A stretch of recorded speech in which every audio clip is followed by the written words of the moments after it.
faire ici. Que vous avez découvert Ivoire TV. Fidèles téléspectateurs et amis internautes d'Ivoire TV, bonjour. 2019 a été une année fructueuse, mais nous souhaitons que 2020 soit meilleure et pleine de bénédictions. Quoi de mieux que de commencer le premier numéro de votre émission Ivoire TV reçoit avec un serviteur de l'Éternel. Je suis Miss Foncé et merci de rester connecté pendant ces 26 minutes d'entretien avec notre invité du jour, le prophète Kalou Paul Eli.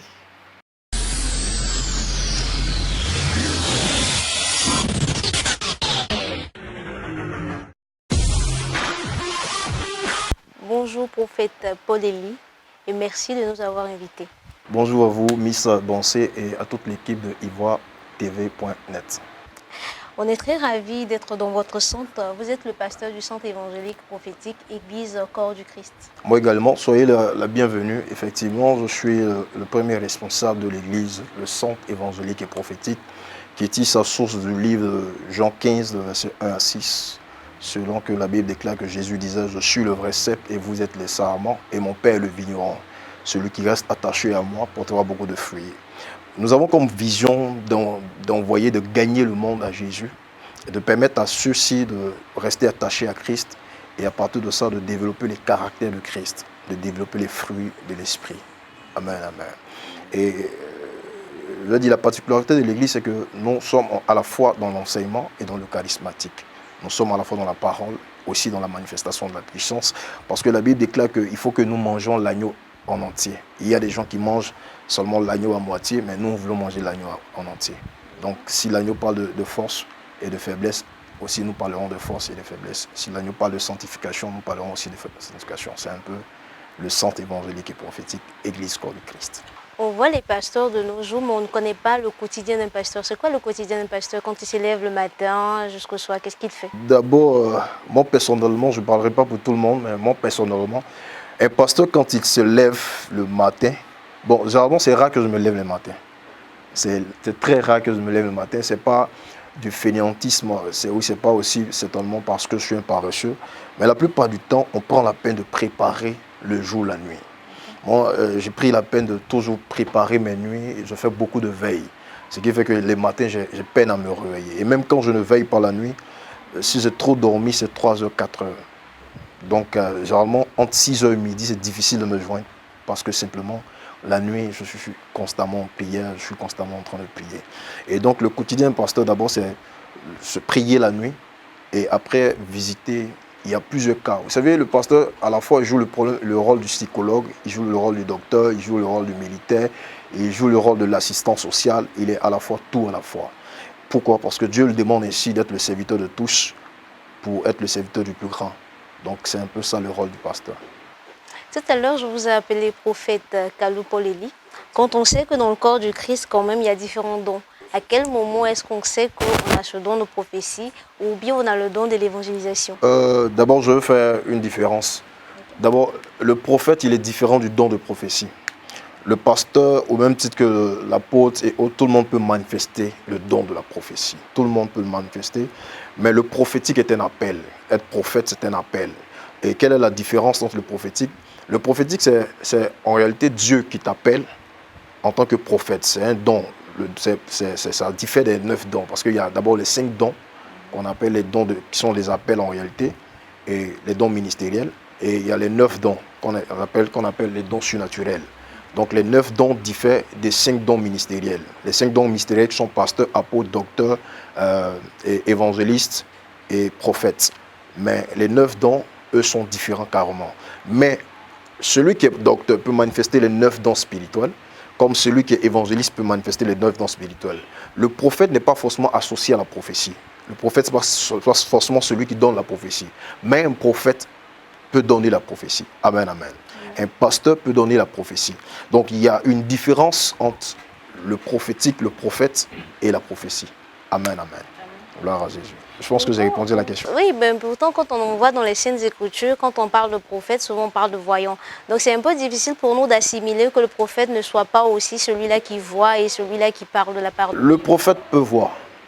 Il peut voir. C'est pas obligatoire. Mais ce n'est pas forcément. Et le prophète n'est pas forcément associé à la prophétie. Il n'y a pas d'association à la prophétie. Ce n'est pas parce que je prophétise que je suis prophète. C'est ce que je veux, c'est à ça que je veux en venir. Une personne qui prophétise n'est pas forcément prophète. Parce qu'on peut juste avoir le don, mais pas l'appel ministériel, pas le don ministériel.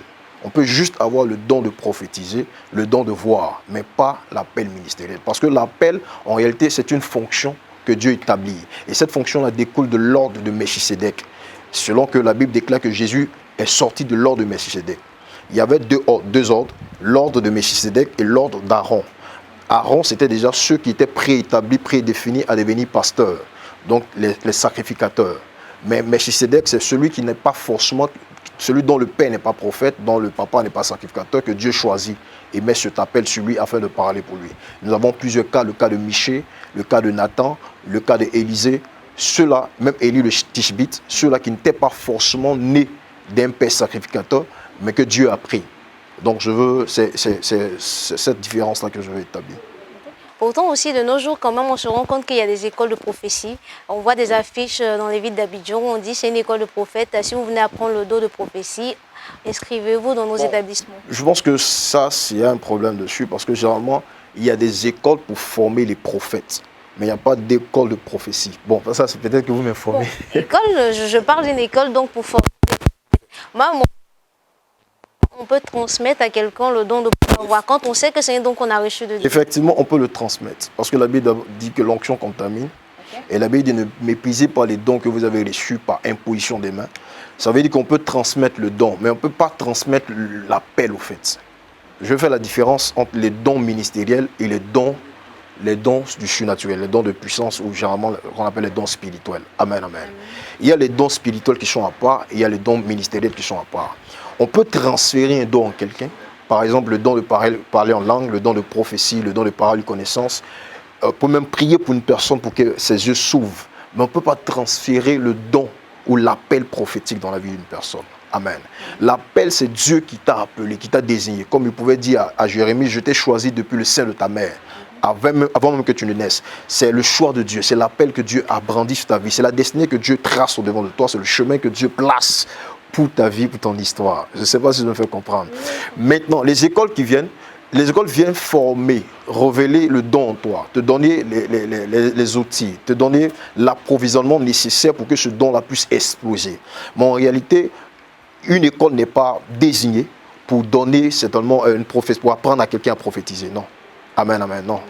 Les écoles sont dites simplement pour former celui qui est appelé au ministère prophétique, excuse-moi, lui donnant la capacité de développer de manifester au mieux le don qu'il a reçu.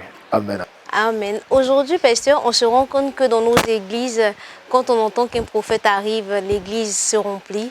Parce que les gens viennent parce qu'ils se disent que je vais consulter le voyant, je vais savoir ce qui ne va pas dans ma vie, il va me parler de mariage, il va me parler de bénédiction. Est-ce qu'aujourd'hui, ce n'est pas un peu de l'illusion qu'on vend? Bon, à deux niveaux, je dirais que, d'abord, au premier niveau, d'abord, je dirais que si Dieu ne parle plus, nous ne serons plus en train de le servir. Amen. Amen. Parce qu'il dit que c'est lui qui nous a créés à son image.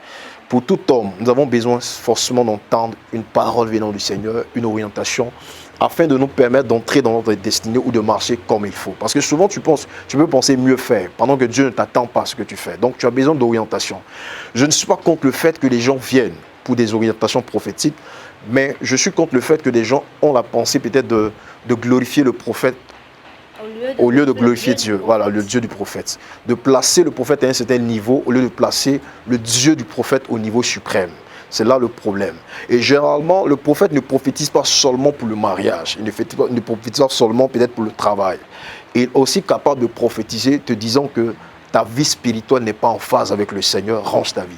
Donc, généralement, c'est parce que simplement, aujourd'hui, plusieurs coups, parce que, et ce que vous êtes en train de dire est une réalité biblique, parce que la Bible dit dans les derniers temps, des gens auront la démangeaison d'entendre des bonnes choses. Donc, nous sommes en train de, quand nous voyons ces choses-là, nous sommes dans le constat des derniers temps. Donc, nous ne pouvons seulement que dire que nous sommes dans les derniers temps. Sinon, on partait au prophète, non pas forcément pour entendre de bonnes choses, mais pour entendre la pensée de Dieu sur notre vie.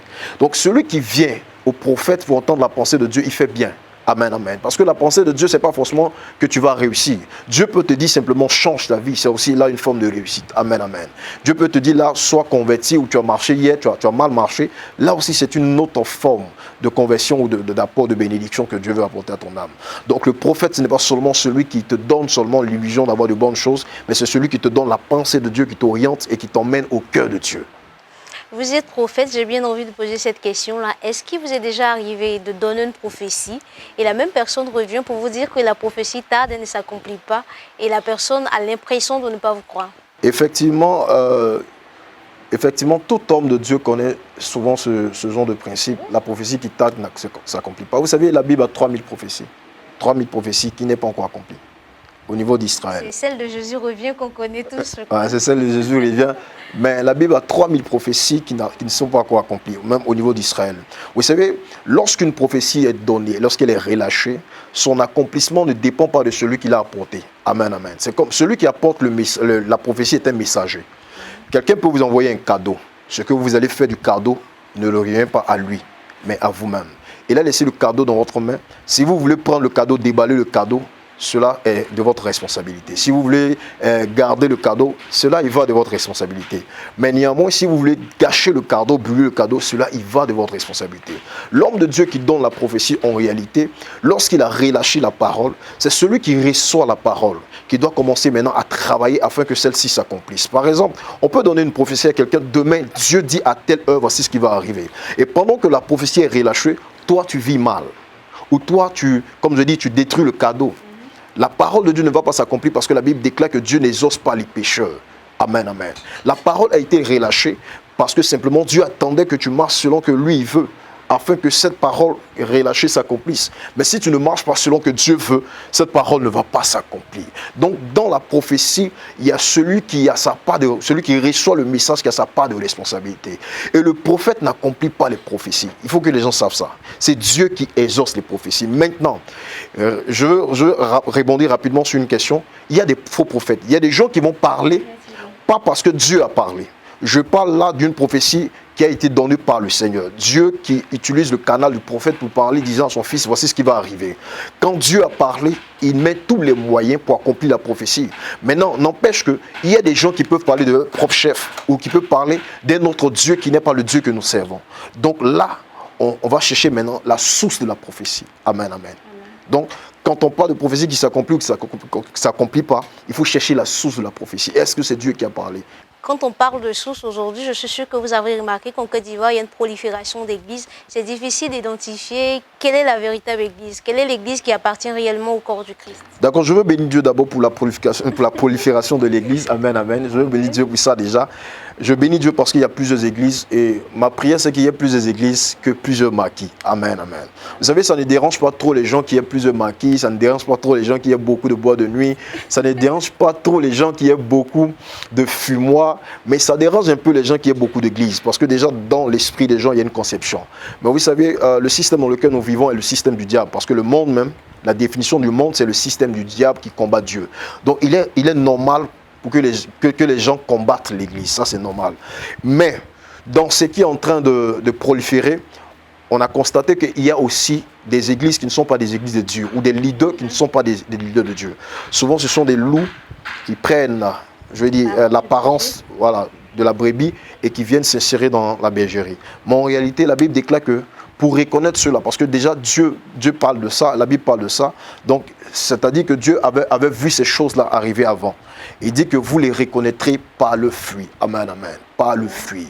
Vous savez, aujourd'hui, un chrétien, un pasteur, on ne doit pas définir un pasteur sur le nombre de fidèles qu'il a, l'église qu'il a. On doit définir un pasteur sur la vie qu'il a bâtie, la vie qu'il a emmenée à Christ. Cette personne qui a connu Christ par son canal, qui a connu une bonne intimité, qui a pu elle-même, de par elle-même, vivre une vie chrétienne épanouie. C'est ça le bon pasteur, c'est ça la bonne église. La bonne église, c'est celle qui t'emmène vers le Seigneur, c'est celle qui t'emmène vers Jésus, c'est celle qui t'emmène à vivre une vie de sanctification, c'est celle qui t'emmène à comprendre que ta vie est obligatoirement liée à Christ. C'est celle qui t'aide à faire grandir Christ en toi. C'est malgré tout ce que tu fais, tu es, c'est celle qui t'apprend à savoir qui est Jésus et comment l'aimer davantage. C'est ça la meilleure église. C'est ça la vraie église et c'est ça le leader, le rôle du pasteur. Amen, amen. Et donc pour distinguer, il faut regarder leurs œuvres, l'œuvre. Amen, amen.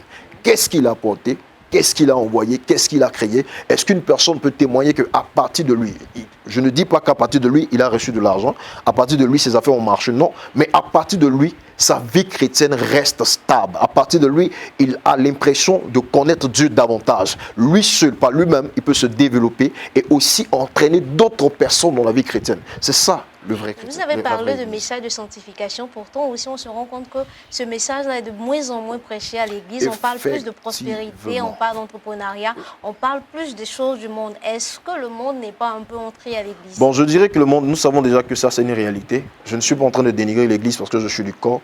Le monde est entré à l'église parce que quand vous entendez certains leaders ou certaines personnes utiliser certains propos, on a mal. Quand l'argent aujourd'hui est devenu le summum, quand l'argent a pris la place de Dieu à l'église, on a mal.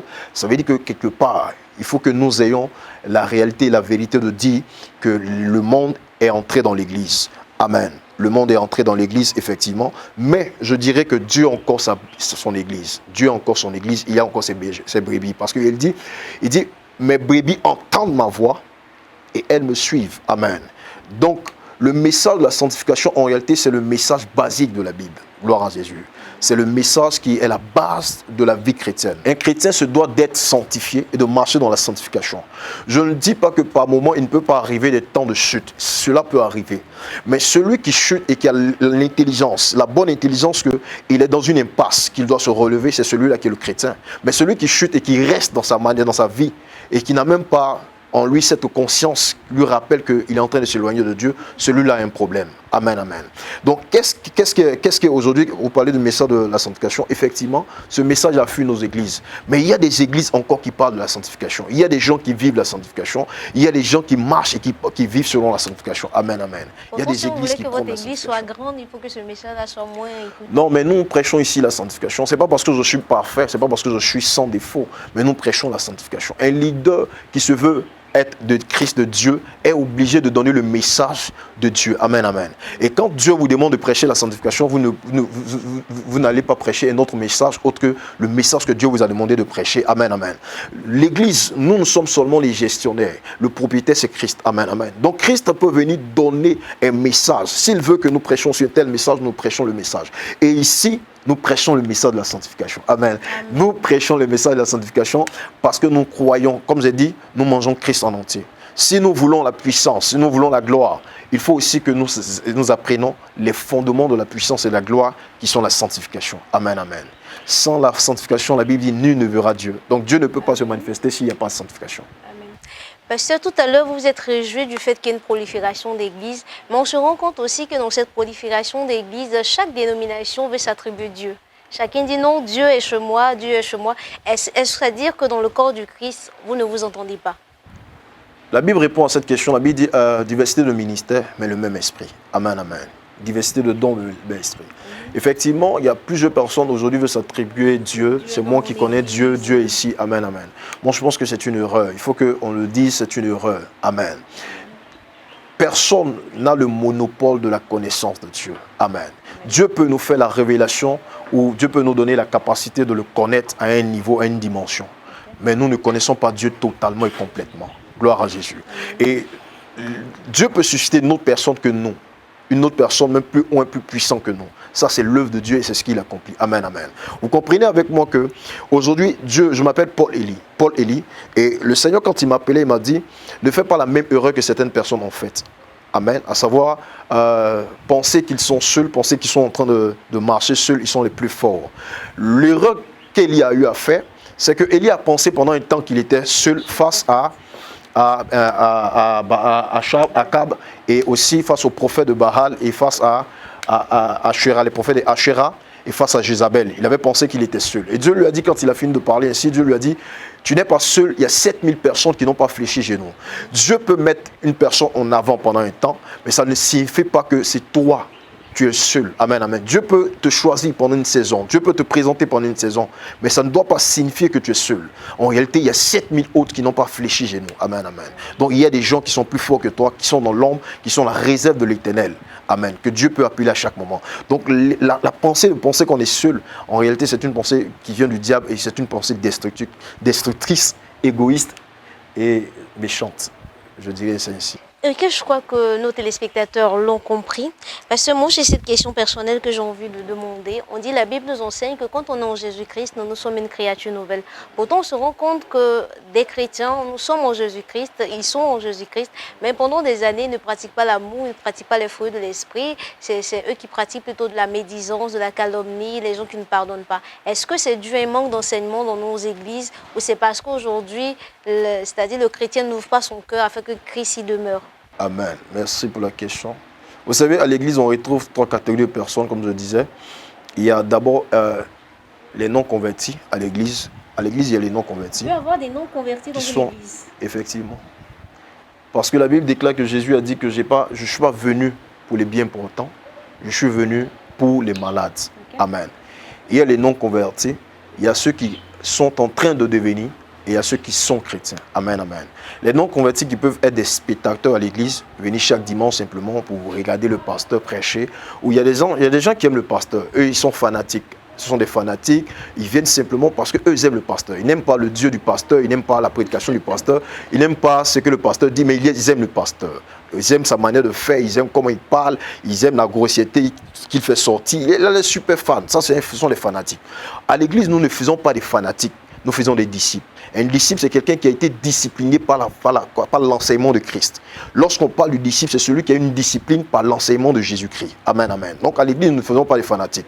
Donc il y a les païens à l'église et il y a des gens qui sont en train de devenir. Amen, amen. La Bible déclare que, selon le livre de Jean 1, le verset 12, il dit à tous ceux qui l'ont reçu, elle a donné le pouvoir de devenir. Amen, amen. Donc la Bible n'a pas dit à tous ceux qui l'ont reçu, ils sont devenus des enfants de Dieu ou sont des enfants de Dieu. Le mot être et devenir, ce sont deux mots différents. Donc le devenir est un processus continu jusqu'à être enfant de Dieu. Donc il y a des gens qui sont méchants, qui sont dans la médisance. Pourquoi? Parce qu'ils sont en train de devenir. Et donc Dieu par là, parce qu'il connaît ses enfants, il connaît le cœur, il peut donner des enseignements, des messages pour que ceux-ci-là deviennent meilleurs et deviennent des enfants de Dieu. Amen, amen. Donc on peut dire je suis enfant de Dieu et je suis en train de devenir enfant de Dieu. Gloire à Jésus. Donc vous verrez des personnes peut-être méchantes qui sont à l'église parce que simplement ils ont besoin de Jésus et ils sont en train de devenir des enfants de Dieu. Et non pas peut-être le monopole de la connaissance, mais ils sont en train de devenir des enfants de Dieu. On sait que Dieu ne regarde pas l'apparence, mais pourtant quand on entre dans une église, qu'on est bien nanti, quand on est bien vêtu, on attire plus l'attention. D'accord.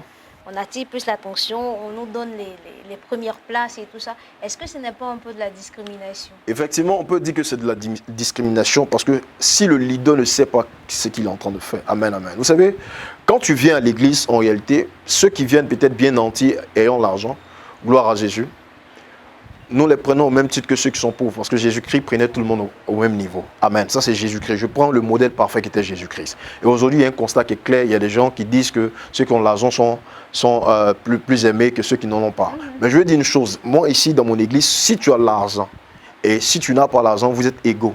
Gloire à Jésus. Parce que celui qui est mort pour vous à la croix n'a pas regardé, il n'est pas mort pour celui qui a l'argent ou celui qui n'a pas l'argent. Il est mort pour vous de la même manière. Gloire à Jésus. On l'a crucifié de la même manière. Donc, celui qui a l'argent, généralement, ce sont ceux qui sont peut-être libéraux à l'église. Celui qui est libéral, c'est un don. On parle de don de libéralité. Donc, celui qui est libéral, celui qui exerce le don de la libéralité est au même titre que celui qui chante ou celle qui chante ou celle qui est dans le service d'ordre. Vous avez le même rôle. Donc, au devant de Dieu, vous n'êtes pas distinct. Sauf que Dieu t'a donné de l'argent pour faire son œuvre et l'autre, Dieu lui a donné un talent pour faire son œuvre. Donc le pasteur, normalement, ne doit pas avoir de distinction à ce niveau-là. Je n'ai pas de distinction. Je te donne le même amour que je donne à l'autre, la même considération que je donne à l'autre. Si je vais rendre visite à l'autre, j'irai aussi te rendre visite. Amen, amen. Parce que, et généralement, même, on n'aime pas trop se frotter aux gens qui ont l'argent, de peur que ceux-là pensent qu'on vient à cause de leur argent. Pourquoi? Mais est-ce que dans l'église, quand même, il n'y a pas une personne que le pasteur aime plus que les autres? Parce non, que même la Bible nous révèle que Jésus aimait un des disciples quand même plus que les autres. Ça, c'est une erreur. Amen, amen. C'est une erreur, ce n'est pas une vérité. C'est Jean lui-même, qui a lui-même écrit, quand il doit parler de lui, il dit celui que Jésus aimait plus. Okay. Donc, ce n'est pas quelqu'un d'autre qui l'a dit, c'est lui-même. Normalement, celui qui donne aussi est beaucoup plus aimé. Non, c'est pas. Je réponds à votre question. Ce n'est pas quelqu'un d'autre qui a dit à Jean que tu t'appelles celui que Jésus aime le plus. Okay. C'est lui-même. Il s'est dit que quand il marchait avec Jésus, quand il parlait avec Jésus, Jésus l'aimait plus que les autres. Et les autres même avaient pensé que Jésus aimait plus Jean que les autres. Pourquoi? Parce que Jean, en réalité, on l'appelle l'apôtre de l'amour. Parce qu'il était plus proche de Jésus, il parlait plus proche de Jésus, et les gens avaient plus peur de Jésus, ils avaient plus peur de lui. Mais Jean, lui, il n'avait pas peur de lui. Il rentrait jusqu'à rentrer même dans son sein, il couchait sur sa poitrine, tout ça. Excusez-moi. Bon, en réalité, ce n'est pas lui-même qui a dit ça. Gloire à Jésus. Le pasteur va aimer quelqu'un à l'église, celui qui fait la volonté de Dieu. Amen, amen. On va aimer certaines personnes. Par exemple, souvent, il y a que Dieu peut avoir un besoin. Quand je parle de Dieu, je parle de l'église du Seigneur, je parle de sa mission. Dieu peut avoir un besoin. Et celui qui est prompt à remplir le besoin de Dieu, Dieu va l'aimer. David avait les 600 hommes qu'il aimait. Il avait les 600 hommes, il pouvait donner de sa vie pour ces 600 hommes, mais ces 600 hommes pouvaient aussi donner de leur vie pour lui. Et plusieurs fois, il a été mentionné dans la Bible que même les hommes de David allaient même prendre de l'eau dans le camp ennemi pour venir donner à boire à David. Pourquoi? Parce que ceux-là l'aimaient. Si vous aimez l'œuvre de Dieu, le pasteur sera obligé de vous aimer. Si vous aimez marcher selon que Dieu veut, le pasteur sera obligé de vous aimer. Qui n'aime pas voir son enfant marchant selon que Dieu veut, selon que Dieu désire? Pasteur, on y reviendra tout à l'heure. Fidèles téléspectateurs, pour tous ceux que nous prennent en marche, nous sommes en compagnie du prophète Kalou Paul-Élie, venu éclairer la lanterne sur plusieurs questions religieuses qui nous trottent l'esprit. On l'a tous déjà vu, ces évangélistes au bord de nos rues, de nos quartiers. Certains disent que c'est une nuisance sonore, d'autres parlent de manque de savoir-vivre. Vous, selon vous, pourquoi? Effectivement, je dirais qu'une chose qui est faite, mais qui n'est pas faite au bon moment, et qui n'est pas bien dit, peut créer cette nuisance-là en réalité. Une chose qui est faite au bon moment, de la belle des manières, et qui est bien dite, peut donner plutôt de la vie et de la mort.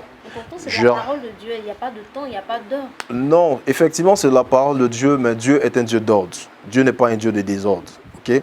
Dieu lui-même, il a pris la peine de constituer la terre pendant des jours bien précis. Donc, tout n'a pas été un désordre. Le mot Tohu Bohu disait que tout était rassemblé. Tohu Bohu, c'est tout est rassemblé. Et la Bible déclare qu'il a pris les jours pour sectionner tout et placer toutes choses de façon ordonnée.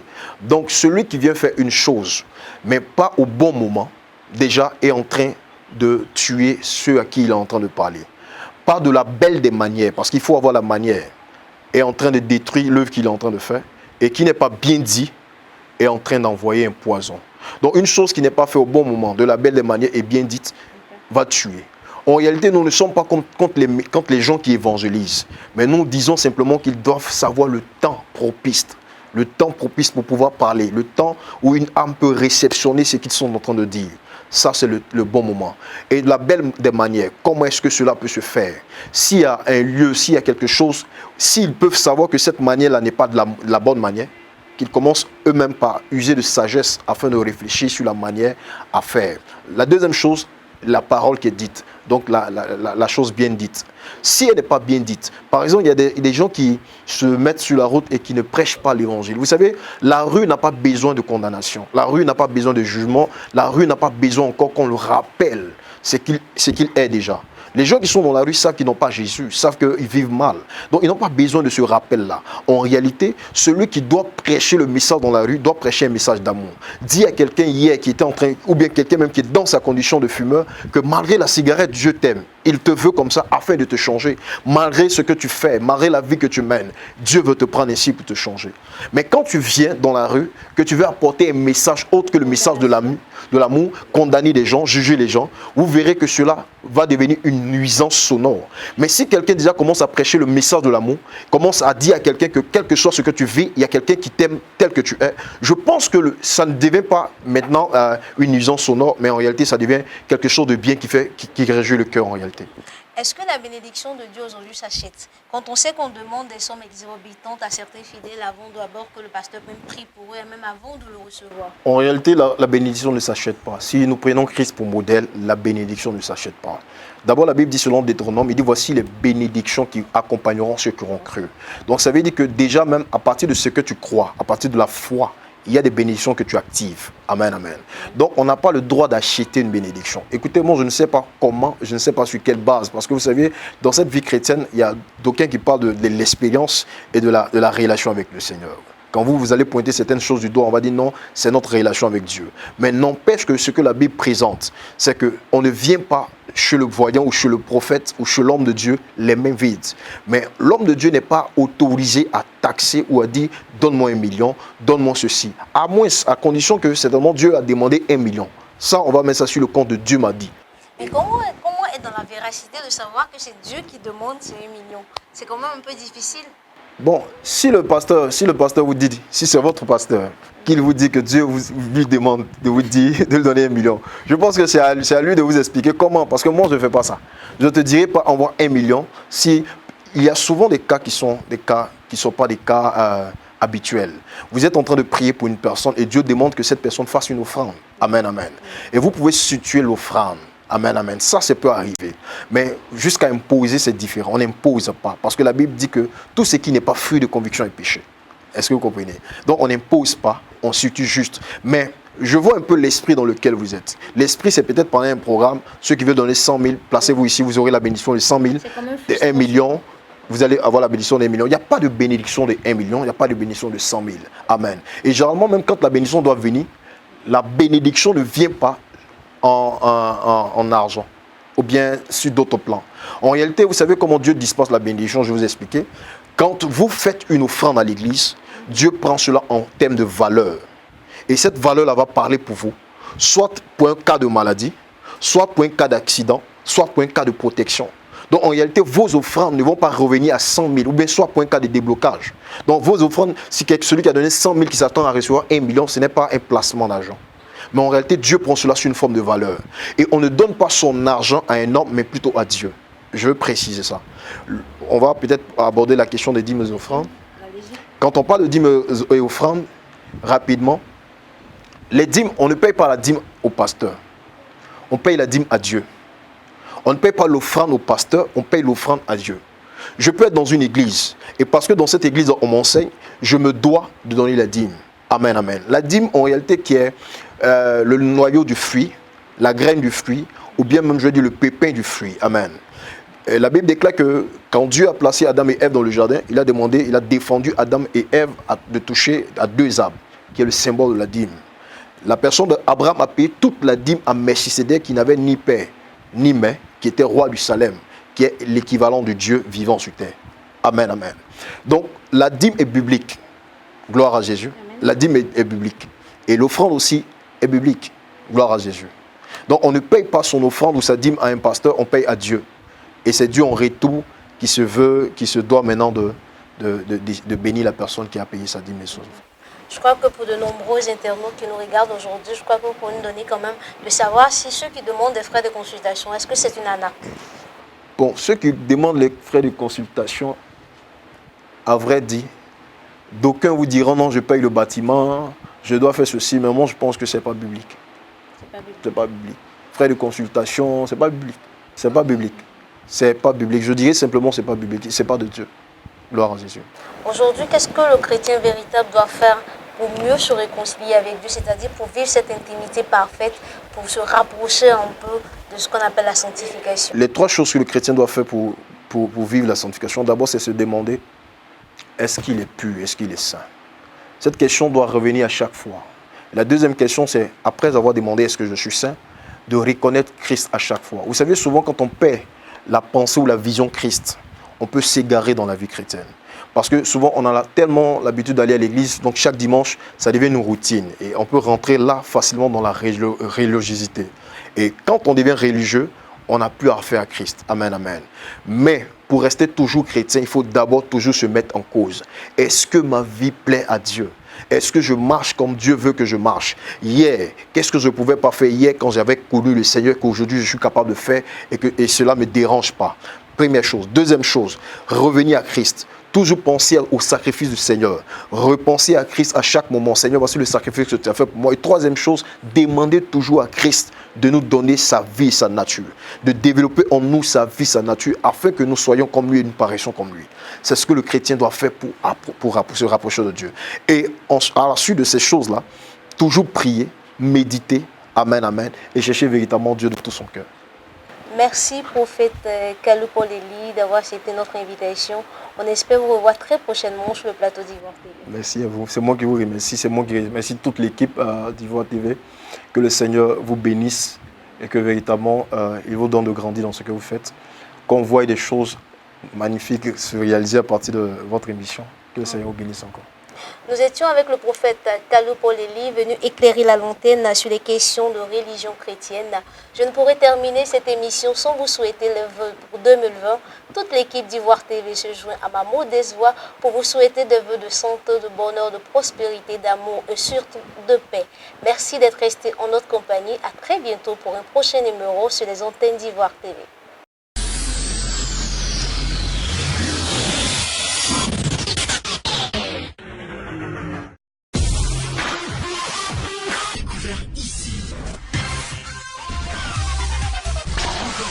Que vous avez découvert Ivoire TV.